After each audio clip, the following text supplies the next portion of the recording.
nakalipay ni Hesus o nakalipay sa Ginoo ang gibuhat sa biyuda nga kabos. Kamo pa'y biyuda, inyo tong buhaton o dili? Wa ginitingog, di gyud malipay ang Ginoo nato. Ug unsa may gibuhat sa biyudang kabos, ang iyang gisaligan aron mabuhi, iyang gihulog or gihalad ngadto sa Ginoo pinaagi sa simbahan. Di man iha, wa baya gihatag sa biyuda ngadto sa Ginoo, iyang gihalad dito sa simbahan or sa templo.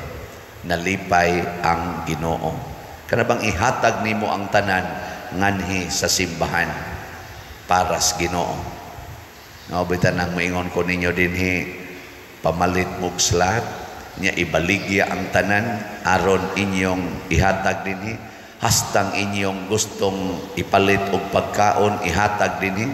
Niya nahitabo lagi gini ang biyuda, makalipay na sa Ginoo, pero ang inyong ihulog dinhi ang pakapin kanang sobra sa inyong gikinahanglan, sama aning mga dato diri nga nang hulog og daghang kwarta, matod pa wa gyud malipay ang Ginoo. Besag mohog pa kadinig 1 million, pero naani mo ang 500 billion nga kwarta nga mokatawaran ng Ginoo sa imo malatag tagaag basura. Sobra ba? Di ba kana mga sobra, usa man ang sobra? Sa pasabutan ng sobra. Ha? Wa na nimo kinahanglana. Nya unsa man ang wa na nimo kinahanglana, equivalent na basura, iglalabay. Nya mao ra ba na inyong ihog dinhi usahay? Nabitay mo ani dinhi ipanghog ang kana mga mini nga kwarta. Magkabuang yung tawag suling-suling ang ato dito sila Sister Nara, si Day Cristel, magkabuang og suling-suling. Unsa man tanawa kuno pa dir, unsa man ni kanang kuan murag fake no? Fake gid ay. Hasta pagani sorry ha sa mga abroad. Ambot og kamo bay gahog ato og ang inyo bakang gipadad-an. Nagpailis ko og mga foreign currencies gahapon, giingnan ko sa tigilis, di naman ni madawat pa diyan ako. Ang sound ay niyang iyang gihog, ari man ihatag na to ang basura. Ang di na madawat ba? Kana mga piso, mga kuan na yatakas baboy, mga hiwi, ari ihatag, tumpi, mainas lang noon ang mga sinsiyo, kay di naman pantay, naghibat naman kay, but na, nayatakan batos baboy o nalugpitan sa tiil sa lamisa. Ang inana ba? Tagaan ang Ginoo og basura. Mga dunot nga 20, mga dunot nga kwarta, ari ipanghatag diri. Hain man tong mga tulid, hain man tong mga medyo gahi-gahi. Ito agi panghatag sa kalibutan.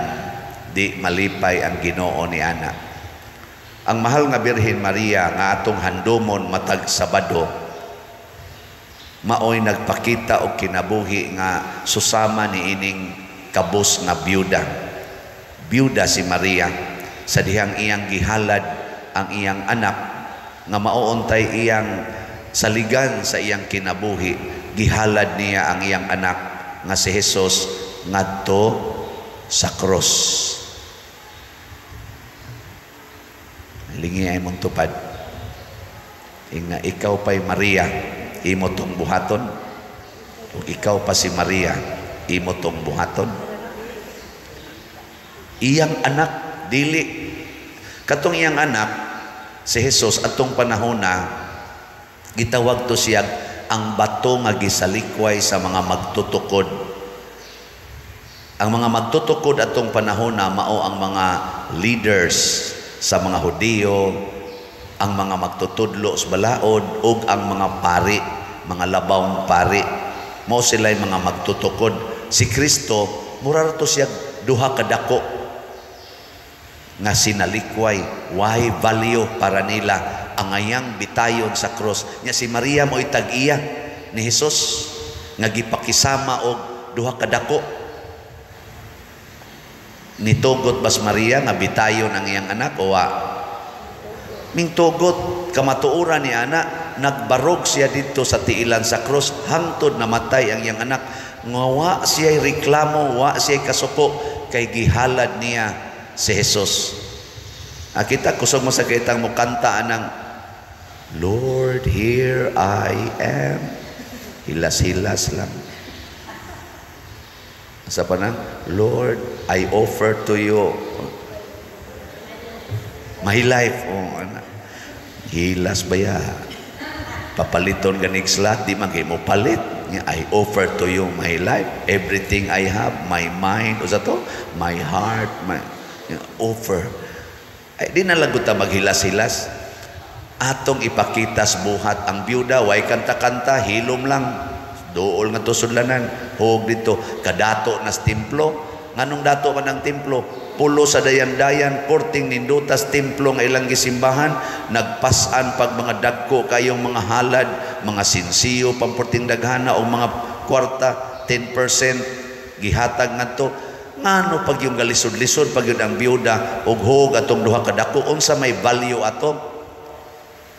The value is, I offer my whole life to God. Diri sa unang pagbasa, si Tobit og si Tobias hatagan og revelation ni Archangel Raphael. Si Archangel Raphael mo nagsigig kuyog-kuyog ni Tobias, pangitag tambal para sa iyang papa og sa pagpangasawa ni Sarah nga daghang dunay yawa nga nagpuyo kadtos Asmodeus nga patyon ang mga sawa ni Sarah, patyon diha-diha dayon gikuyugan ni Raphael. Nganong gipakuyog man si Raphael, Archangel Raphael, ngadto ni Tobit, ni Tobias ug ni Sarah tungod kay manggihatagon sila sa mga kabos. Kanid ang paghatag nato sa kabos matud pa ni Archangel Raphael, mauni ang basihan sa Ginoo aron hatagan sa taniya sa tanan nga mga kaayuhan. Timan-ina ninyo ha? Ang paghatag sa mga kabos. Karon, kining gihatag sa byuda nga duha ka dako para nako equivalent ni sa duha ka slots. Unsa man ang slot? Ang labing minos nga gikinahanglan. Mao na ang atong project dinhi, niabot man ni siyang mga sa mga other projects, nagbaligya ta og 76,000 ka slots, equivalent na sa mga 38 million, tag 500 per slot. So kada slot mao nay labing minos nga gikinahanglan. Atong panahon na makabayad pa magpagkaon ang 1 centavo. Makapalit kag pagkaon ba, busog na kana 1 centavo nya 2 cents man to, basig na ay anak ang byuda usa, ipalit to nilag pagkaon para ilang kanon. Ang ato sang slot dinhi equivalent sa na sa usa ka gikinahanglan, kay kanang 500 makapalit naman ginag mga duha ka sakong simento, di ba? Ambot kapalit baka nag-usa ka kabilya murag di tingali, pero kanang usa ka sakong simento or usa ka sa mga duha tingali or tulo ka sako nga adi sad sobra sad bas mo na slat para makatukod tas building na ang byuda ni palit og duha ka slots, pero di niya gikuha gikan sa iya untang ipalit og pagkaon. Nabitay ni message nato dinhi nga niingon, Father, binuang naman ginang imo, pangwarta naman gina, nganong motudlo man kang moingon ayaw na lang mo kaon para makapalit mo slot. Pangwarta naman ang imo, pamalandong diha anang imong gisulti na nag-message nato. Sorry kayo Brad or sister baka ni agi ni ang byuda, klaro kay ning iyang gibuhat.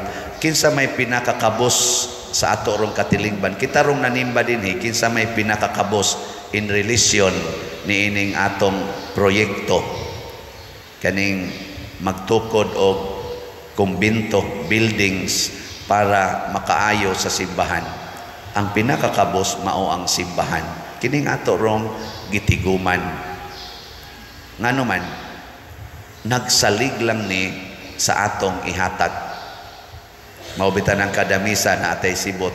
Pasabot na ngayo ang simbahan. Ang labing kabos mao ang simbahan. Dili ang mga pari ha. Dili ang pari mo'y simbahan. Kitang tanan mo'y simbahan. So maagod pag-abot na ko diri nangatangtang ang mga tiles. Do na bay ni ayo? Na? Wa, kay di man makaayo ang simbahan. Ang atong kisami na nangliki diha, nagbitay na ng atong mga kisami. Kuyaw pa kay mahulga ng manimba. Do na bay ni ayo? Wa, kay kabos ang simbahan, dili makaayo. Magsawd atag mga planggana diya sa kilid tungod kay to na kay atong atop. Kay nangagisi di ayang atop, gipangtaya ni sud ng tubig. Do na bay ni ayo? Wa. Kay kabos ang simbahan. Pero tungod kay kitang tanan nagpakabana, malitslat, sige kuan o tan-awa ron unsay nahitabo sa simbahan. Kining atong gisimbahan. Ni arang-arang ang naong. Uy, lingian ay mong tupad, na arang-arang ganing nao nga. Na okay ra ka ani. Mao na tan-aw na to kinsay kabos mao ang simbahan. Nya unsa may tumong sa simbahan kining atong simbahanan? Unsa man gyud the church, the Catholic Church, unsa may tumong matod pa sa generic nato nga term nga gigamit sa simbahan, Church of the Poor, Church for the Poor. Ang mga kabos mao gyud atong tagaan o pagtagad. So kana mga slots nga inyong gihatag dinhi, kana mga donations nga inyong ihatag, kanang ibayad ninyo sa sakramento nga inyong dawaton nga love offering gikan sa piso ngadto sa 1 million, mao na siya ang atong itabang sa mga kabos. Daghan mig nahisgutan samtang nagmisa ko dito sa mga kapilya nato. Pero usagin sa hisgutan sa mga kabos dito, salamat kay Father nakadawat gyud mi diri sa mga bugas o mga noodles o sa kanigyong atong pagtabang sa kapilya ng ato dining contest nya mo premium ta nya dayon ang premium maklaim kung naay project sa kapilya, libot-libutan ninyo ang ato mga kapilya karon ni arang-arang gid ang naong. Ni arang-arang wa nay kapilya ron nga bati kay naong. Napay mga nindot na kaing sound system, nindot pa kayo, wireless pa. Nindot na kayo tanawon. Nako, mahimo ka nis mga kapilya. Sus, Father, di gyud galisod na gami pagpalit og asin dire. Pero nakahimo gyud mi ani tungod aning contest. Di man nanto gikuha ang gihatag gikan sa inyo mga slots, gikan sa tag 1 centavo. Pero karon kita dinhi dili na centavo kay ambot na pabaroy mapalit og 1 centavo. Pagkataon ako 1963, madawat pa ng 1 centavo. Napatoy katong bubot man siguro to nga kuan. O di na gid ito 1 centavo, 2.5 man to. So na tag 2.5 cents na to. Ang 5 centavos mo'y kuan sa dili 1 centavo. Pero panahon aning byuda ang 1 centavo do na pay value. Pero sa akong pag-abot nako ang do nagi value 5 centavos. Karon ang value karon nga nanay value piso. Muna mga bata yun gaita piso, pero karon ni increase na biya sila gaita 5. Di naman sa piso 5 naman. 5 pesos. Kay ang piso karon unsa na malay mapalit timos piso? Murag hapit wa na. Karon nanasay 5 na sad. Sunod ani mo ingon ay tajis. So slot og unsa may mahitabo kun mo palitag slot, mingon ko ninyo malangit mo gi-declare sad na ni Tobit ani kanang Rafael, Tobit, Tobias og Sara gikaluy-an mo sa Ginoo kay kusog ban mo mutabang sa mga kabos. Ang pagtabang sa mga kabos mas maayo pa sa pagtigom og bulawan. Matod pa ni Rafael, mas maayo pa og sa pagtigom og mga bahandi ang paghatag og kabos. Hato pa diay gipasabot din ni Archangel Raphael nga ang pagtabang sa kabos is our wealth. Kung gusto kang mahimong bahandianon, atubangan sa Ginoo o atubangan sa tao, pagtabang Diyos mga kabos. Ang kuyaw ato ng daog-daogon ang kabos, ato ng kurakuton ang kabos, pahimuslan ang kabos labi na panahon sa eleksyon. Ang mga kabos mao'y tagaan anang ilad-ilad nga panghatag aron lang mubutar nila unya inikadato na ay inika-lingkod na sa pipila nato nga mga buangon nga mga politicians, iniglingkod na halap pangawat daog-daog sa mga kabos, hastang tambal nga para idapat sa kabos, kurakuto na, hasta ang mga tabang para sa mga kabos nga mag-uumat, kurakuto na, pahimusla na, ilad-ilaro na, pagkadako sa silot aning mga tawhana. Muna iampo nato ang ato mga politicians, labi na gyud ang mga buutan nga politicians nga unta lig-on sila nga mo patunhay ni ining gitawag og Church for the Poor and Church of the Poor. Government of sana emanates from sa tana wa mo kay bawa na basahan ninyo ang inyo kung limot mo na sagot atong pulsay sa una. Government emanates from the people. Ang gobyerno nagikan sa katawhan. Why gobyerno o why mga tao? Mauna ang atimanon ang mga tao. Nya sa mga tao ang pinakakabos mo atimanon. Mauna kung maghimo kag karsada para sa agianan sa mga kabos, congratulations. Mutabang ang gobyerno magtukod og eskwelahan para sa mga kabos kaayo nga mga lugar, kana mga bukid na kaayo tuay eskwelahan gihimo dito. Congratulations government. Ang gobyerno magpadagan og mga mobile hospital o nya maghimo dito mga clinic, mga hospital, mga health center sa mga pobre na kaayong mga barangays. Congratulations, dako mo gantis Ginoo. Ang gobyerno mutabang aning mga tao nga mga mag-uuma aron nindot ang irrigation, nindot ang ani nga gamay rag puhunan kay gisubsidize sa gobyerno. Congratulations. Nahitabo ba ni ron sa ato? Oy. Wa, ayang po nato nga mahitabo. Og nahitabo sad, i-congratulate nato. Mga maestra nga mo'y nag-umol sa mga kabataan, dili nato mitir-mitiran og sweldo, dako agi og sweldo aron abti kay nang maestra maglakaw padung sa eskwelahan. Dili kapoy ang tuhod ba? Nganong kapoy mang tuhod kay nagluto pagsayo og barbecue kay baligya dito sa eskwelahan, mga pulburo nagluto pa in taon kay yawat na lang ibaligya to sa eskwelahan. Kapoy kay tuhod ana. Pero dako og sweldo, daghag mga privileges, mga benefits, okay kayo na, dasig kayo. Congratulations kung buhato na. Ang pari sa tagaan sa Kristan. Kana, congratulations. Kana mga staff sa parokya, kasagaran ani, mga pobre man tagaan sa pari og arang-arang nga hatag, bahin sa kolekta. Di ba? Dili ang pari porting sinawag sakyanan, porting dako ag yuta nang napalit, daghan nagbalay nga natukod. Unya ang mga staff itaw sa parokya gikan sa janito tiglimpyo ngadto sa sekretary nagilaid sa utang o sa kalisod. Ug naigo ko ani, sorry. Remind me. Pahinumdumi ko pa dir, may man lang kamuyaw-yaw, tanawa ko nun ang imong mga staff diha. Pahinumdumi ko. Pero kung nagbuhat ko ani, sunda sa tinangali ninyo. Di ba? Aron, ang Ginoo malipay nato ug hatagan taniya sa iyang makaalim o makaluwas nga presensya. So salamat sa mga nang malit na tong slots nga nakatabang nato dinhi, registered na mo sa langit kay nitabang mo sa kabus nga mao ang simbahan. Ang atong halin sa SBF DAG as of yesterday niabot na 23,733 ka slots. Pakpak.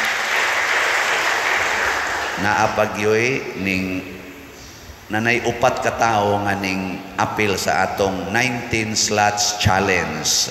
Upat na atong pakpakan. Kaning 19 slot challenge kutob ni karong June 22 sa akong 19th anniversary sa pagkapari. Ika-19 naman ako nga anibersaryo sa pagkapari.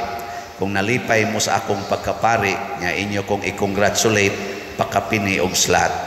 Kay ako nang ihatag sa simbahan. Dili na ko ana mangayo og unsa pa diha nga para sa akong kaugalingon. 19 slots lang. Nga ang Ginoo na mo baos ninyo. Kay kahibaw ko nga tagaan gid mo sa Ginoo. So upat na ang niapil sa slot. Bali 9,500 pesos ang inyong ipalit og slot or i-round off na lang og 10,000 para na sa simbahan, dili na para nako. Nya kay ako naaman ko gibutang man ko diri nga leader sa simbahan, tumong-tumong na lang sa akong ika-19th sacerdotal anniversary. 11 mi kabuok nga giordinahan, kaluoy sa Ginoo, pari pamingtanan hangtod karon. Pari pa. Nindog na ta.